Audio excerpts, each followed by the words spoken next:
마이세 그리스도의 좌담 기록.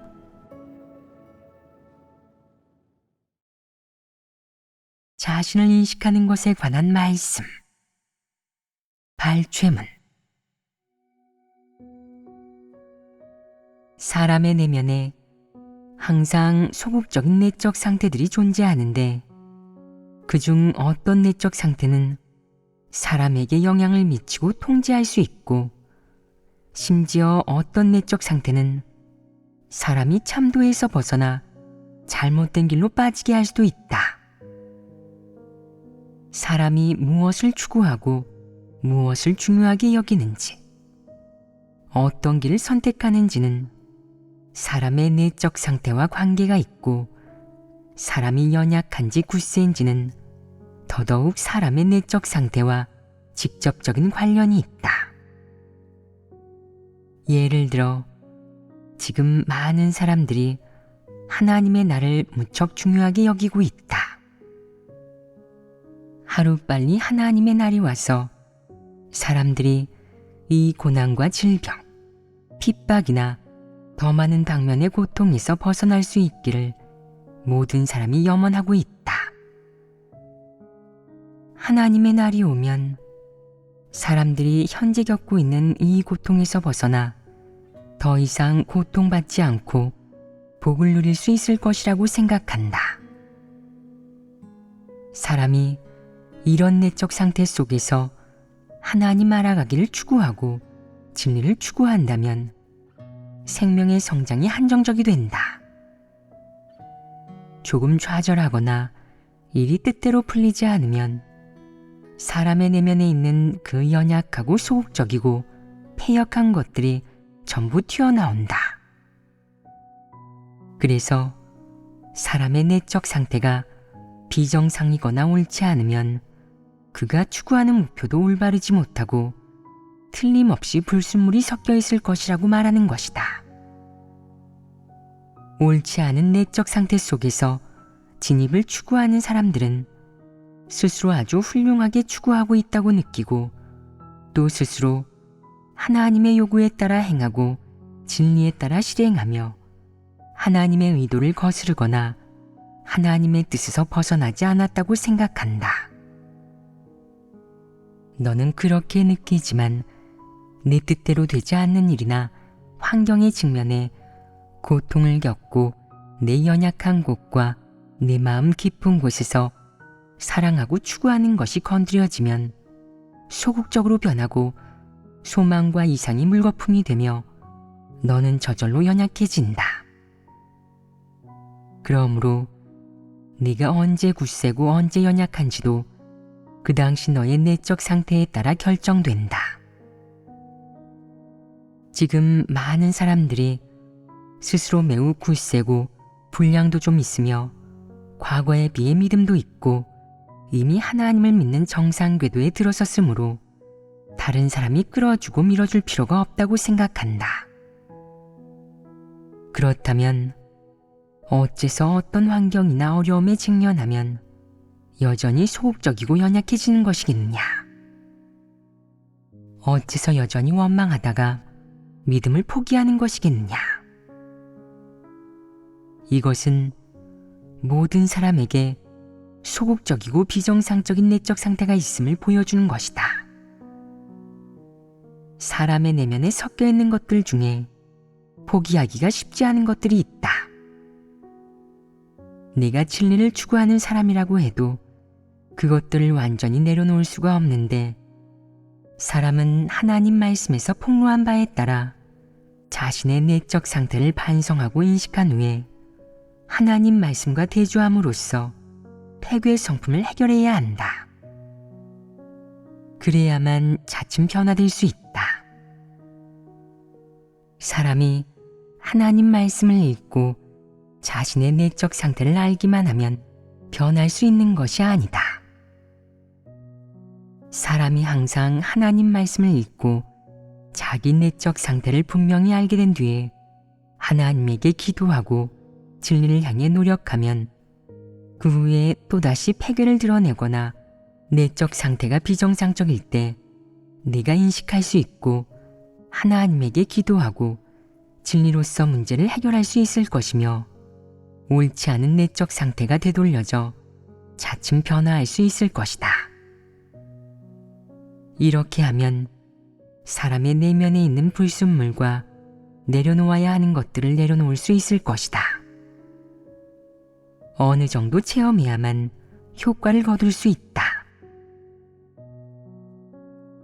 많은 사람들이 하나님을 믿기 시작할 때부터 관념과 상상에 따라 복을 받고 싶어 하다가 관념에 맞지 않는 일에 맞닥뜨리면 소극적이고 연약해져서 하나님을 의심하고 심지어 관념과 오해가 생겨난다. 진리를 교제해주는 사람이 없으면 굳게 서지 못하고 언제든 하나님을 배반할 수 있다. 예를 들어보자. 항상 관념과 상상을 품고 하나님을 믿는 사람이 가정을 버리고 본분을 이행하기만 하면 하나님이 그를 지켜주고 축복해주며 그 가족의 생활을 돌봐줄 것이고 또 하나님이 그렇게 해야 마땅하다고 생각했다. 그러다가 어느 날 그의 뜻대로 되지 않는 일이 생겼다. 그의 몸에 병마가 찾아오고 접대하는 집도 자기 집처럼 편안하지 않거나 보살핌이 좀 부족했다.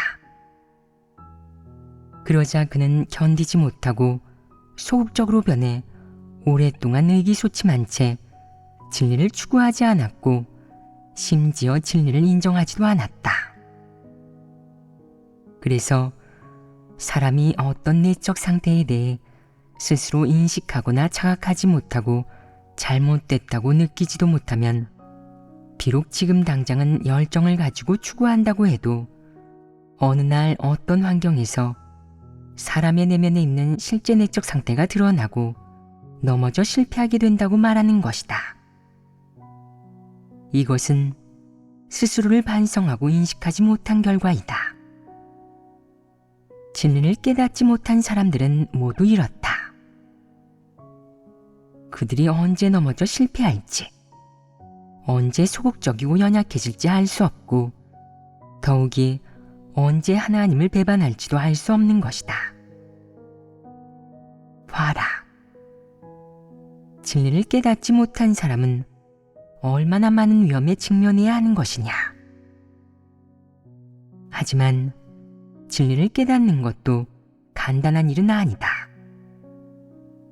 오랜 시간이 걸려야 작은 빛비춤을 얻을 수 있고 약간의 진실한 인식을 얻어 진리를 조금이나마 깨달을 수 있다. 게다가 내 내면의 속셈과 불순물이 심각하고 해결할 수도 없다면 내가 깨달은 그 작은 빛비춤조차도 언제 어디서든 파묻혀 사라져버릴 수 있고 심지어 너의 그 작은 믿음도 사라질 수 있다. 이것은 몹시 위험한 일이다. 지금 가장 주된 어려움은 모든 사람이 각자 하나님에 대한 관념과 상상을 품고 있지만 드러나기 전에는 사람이 인정하지 않는다는 것이다. 그것은 사람 마음 속에 숨겨져 있는데 언제 어떤 일에서 드러나 사람을 쓰러뜨릴지 모른다.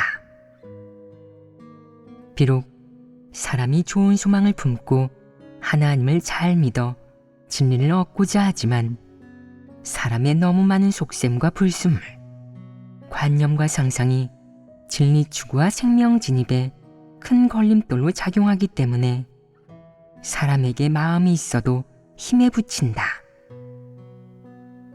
예를 들면 사람은 책망과 훈계가 닥쳤을 때 쉽게 순종하지 못하고 시련과 연단이 닥치면 항상 이치를 따지려 하며 병에 걸리거나 재난이 닥치면 하나님이 왜 그를 지켜주지 않느냐고 원망까지 한다.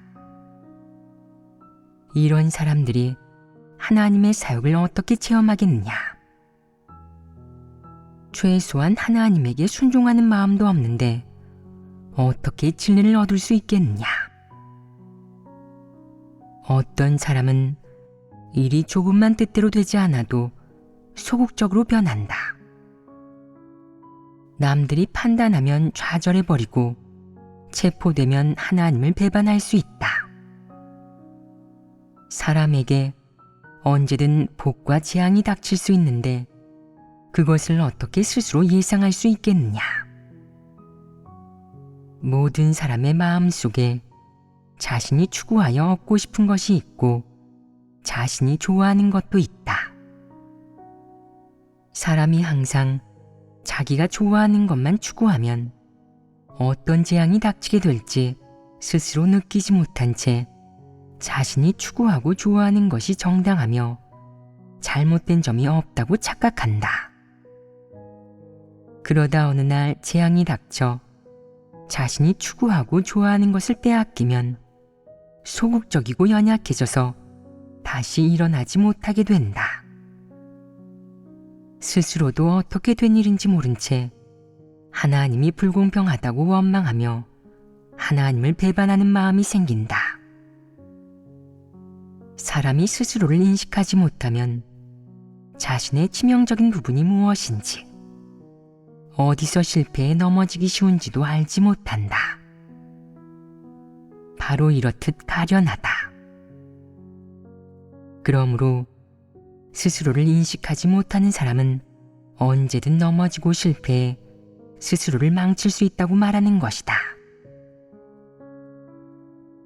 모든 진리를 다 깨달았지만 실행할 수가 없습니다.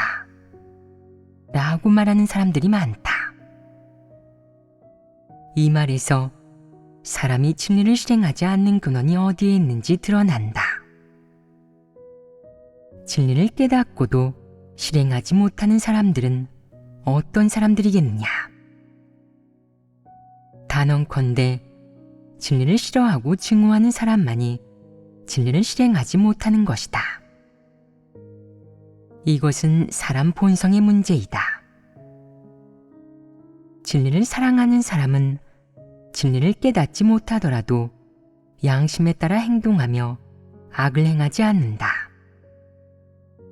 사람이 본성적으로 진리를 싫어하면 그는 영영 진리를 실행할 수 없다. 진리를 싫어하는 사람이 하나님을 믿는 것은 모두 복을 받기 위함이지 진리를 추구해 구원받기 위함이 아니다. 설령 본분을 이행한다 해도 진리를 얻기 위함이 아니라 전적으로 복을 받기 위함이다. 예를 들어 어떤 이들은 핍박을 받아 집이 있어도 가지 못하면 내가 하나님을 믿는다는 이유로 핍박을 받아 집에도 가지 못하니까 언젠가는 하나님께서 내게 더 좋은 집을 주실 거야. 하나님께서 나를 헛고생시키실 리 없어. 또는 하나님은 내가 어디에 있든 밥을 굶지 않게 해주실 거야. 하나님께서 나를 궁지에 빠뜨리실 리 없어. 나를 궁지에 빠뜨린다면 그 하나님은 참 하나님이 아니야. 하나님은 그러실 리 없어. 라고 생각한다. 사람의 마음 속에 이런 것들이 있지 않으냐. 또 어떤 사람들은 내가 집을 버리고 하나님께 헌신하니까 하나님도 나를 집권자들의 손에 넘기시면 안 돼. 내가 이렇게 열정적으로 추구하니까 하나님도 당연히 나를 지키고 축복해 주셔야지. 우리가 하나님의 날이 오길 이토록 갈망하고 있으니 하나님의 날이 하루빨리 와야 해. 하나님께서 마땅히 사람의 소원을 들어주셔야 해. 라고 생각한다. 많은 사람들이 속으로 이렇게 생각한다. 이것은 사람의 과분한 욕망이 아니겠느냐. 사람들은 항상 하나님에게 과분한 요구를 하고 우리가 가정도 버리고 본분을 이행하고 있으니 하나님도 우리를 축복해 주셔야 해. 우리가 하나님의 요구에 따르고 있으니 하나님께서 우리에게 상을 내려주셔야 해. 라고 생각한다. 이런 생각을 마음에 품은 채 하나님을 믿는 사람들이 많다. 그들은 집을 나와 모든 것을 버리고 홀가분하게 하나님에게 헌신하는 사람을 보면 집에서 나온 지 그렇게 오래됐는데 어떻게 집을 그리워하지 않지? 저 사람은 어떻게 이겨냈을까? 난 왜 이겨낼 수가 없는 걸까? 나는 왜 집과 남편 또는 아내, 자식들을 내려놓지 못하는 거지? 하나님은 어째서 그는 후하게 대하시면서 나는 후하게 대하지 않으시는 걸까? 성령은 어째서 내게 은혜를 베풀어 주시지 않고 나와 함께 하시지도 않는 걸까? 라고 생각한다. 이것이 어떤 내적 상태이겠느냐? 사람은 너무 비이성적이다. 자기 자신이 진리를 실행하지 않으면서 하나님을 원망하고 사람이 해야 하는 일도 하지 않는다. 사람은 마땅히 진리 추구의 길을 선택해야 하는데도 그는 진리를 싫어하고 육적인 향락을 탐하며 항상 복을 얻고 은혜를 누리고 싶어 한다. 또 항상 하나님이 사람에게 너무 높은 요구를 한다고 원망하며 시종일관 하나님의 후대와 더 많은 은혜를 받아 육적으로 누릴 수 있기만을 바란다. 이런 사람이 진심으로 하나님을 믿는 사람이겠느냐? 그는 내가 가정을 버리고 본분을 이행하며 이렇게 많은 고생을 했으니 하나님께서 내가 집을 그리워하지 않고 버릴 의지를 가질 수 있도록 나를 후하게 대해 주시고 내가 소극적이고 연약해지지 않도록 힘을 주셔야 해.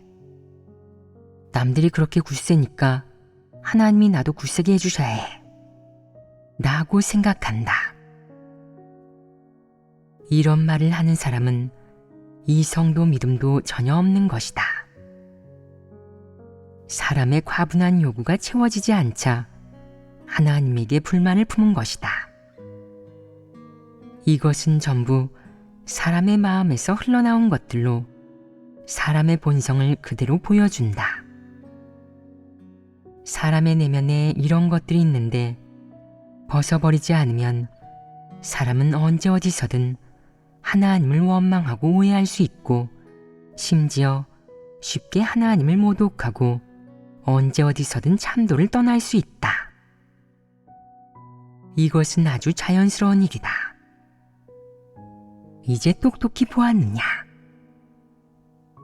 사람은 반드시 자기 본성에서 흘러나오는 것을 인식해야 한다. 이것은 진지하게 대해야 하는 매우 심각한 문제이다. 이것은 사람이 굳게 설 수 있는지와 사람이 하나님을 믿음으로써 구원받을 수 있는지의 문제와 직결되기 때문이다. 진리를 좀 깨달은 사람은 이런 것을 드러내면 인식할 수 있고 문제를 발견하면 성찰하고 깊이 파헤쳐 문제를 해결할 수 있다. 인식하지 못하면 어쩔 수 없이 하나님이 폭로하거나 사실로 드러날 때까지 기다려야 한다. 진리를 사랑하지 않는 사람은 자기 성찰을 중요하게 여기지 않고 항상 이것을 사소한 일로 여기며 사람은 다 이래. 좀 불평하는 것쯤은 대수롭지 않아. 하나님도 용서하시고 마음에 담아두지 않으실 거야. 라고 자기 자신과 타협한다. 사람이 어떻게 자신을 반성하고 진리를 구해 문제를 해결해야 하는지 알지 못하고 이런 것들을 일절 실행할 줄도 모르고 항상 흐리멍덩하다면 심한 타성에 젖은 채 의존적이면서도 비현실적인 생각에 빠져 하나님께서 언젠가 우리를 완전히 변화시켜 주시면 우리는 이런 타성이 싹 사라지고 완전히 거룩해질 거야. 우리는 하나님의 크신 능력을 앙망해. 라며 기대한다면 이것은 기상천외하고 실로 비실제적이다. 그렇게 많은 설교를 듣고도 이런 관념과 상상을 말할 수 있다면 그것은 하나님의 사역을 알지 못하고 하나님이 어떻게 사람을 구원하는지 아직도 똑똑히 알지 못한다는 것이다. 이런 사람은 너무 어리석고 무지한 것이다. 어째서 하나님 집에서 항상 자신을 인식하고 하나님의 성품을 인식하는 것에 대해 교제하는 것이겠느냐? 이것은 모든 사람에게 아주 중요하다.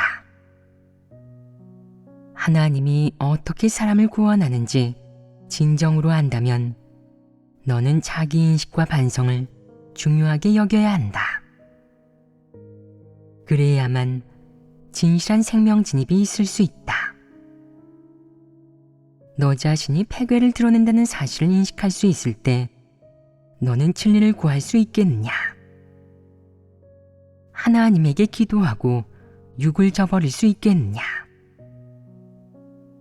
이것은 진리 실행의 전제 조건이자 매우 중요한 부분이다. 매번 일에 직면할 때마다, 매번 일을 처리할 때마다 네가 어떻게 실행해야 진리에 부합하는지 알 수 있다면 너는 쉽게 진리를 실행할 수 있을 것이고 생명 진입이 있을 것이다. 네가 자신을 인식할 줄 모르면 어떻게 생명 성장이 있을 수 있겠느냐? 아무리 소극적이고 연약해도 자신을 반성하고 인식하지 않고 하나님에게 기도하지도 않는다면 그것은 내가 진리를 사랑하지 않으며 진리를 추구하는 사람이 아니고 결코 진리를 얻을 수 없다는 증거일 뿐이다. 예전에 어떤 사람들은 우리가 큰 붉은 용이 어서 빨리 무너지고 하나님의 날이 빨리 오기를 기다리는 것은 정당한 요구가 아닌가? 하나님의 날이 하루빨리 오길 염원하는 것은 하나님께서 하루빨리 영광을 얻으시길 기대하는 것이 아니겠어? 라고 생각했다. 말을 듣기 좋게 바꿔서 표현하지만 사실 사람은 자신을 위해 그렇게 한 것이다. 자신을 위해 그렇게 한 것이 아니라면 사람이 무엇을 바라겠느냐? 사람이 바라는 것은 모두 이 고난의 환경과 세계에서 빨리 벗어나는 것이다. 특히 어떤 이들은 예전에 여러 장자들에게 준 약속을 보고 더 갈망하는데 그 말들을 볼 때마다 헛된 공상을 하며 자기 위안으로 삼는다. 사람 내면의 이런 사욕을 완전히 내려놓지 못했기 때문에 네가 어떻게 진리를 추구하든 30에서 50%의 노력만을 기울이는 것이다. 진리를 추구하지 않으면서 하나님의 날이 도래해 고통에서 벗어나고 천국의 복을 누리길 간절히 바라고 빨리 오지 않는다며 초조하게 애를 태우는 사람들이 많다. 어떤 이는 하나님의 날이 언제 오는 겁니까? 저는 아직 결혼도 안 했단 말입니다. 버틸 수가 없습니다. 부모님께도 효도해야 하는데 버티지 못하겠습니다. 노후를 위해 자식도 낳아야 합니다. 하나님의 날이여, 어서 빨리 오소서. 우리 함께 기도합시다. 라고 외치기도 한다. 진리를 추구하는 사람들은 지금까지 따르면서 어떻게 작은 불평조차 없을 수 있는 것이냐? 하나님 말씀이 인도하고 지탱해 주기 때문이 아니겠느냐? 사람의 내면에 불순물이 이렇게 많은데 연단을 받아들이지 않아서야 되겠느냐? 고생을 겪지 않으면 어떻게 변화될 수 있겠느냐? 사람이 어느 정도 연단을 겪고 나서 기꺼이 하나님의 배치에 따르고 불평하지 않을 수 있어야 한다. 그때 사람은 완전히 변화될 것이다.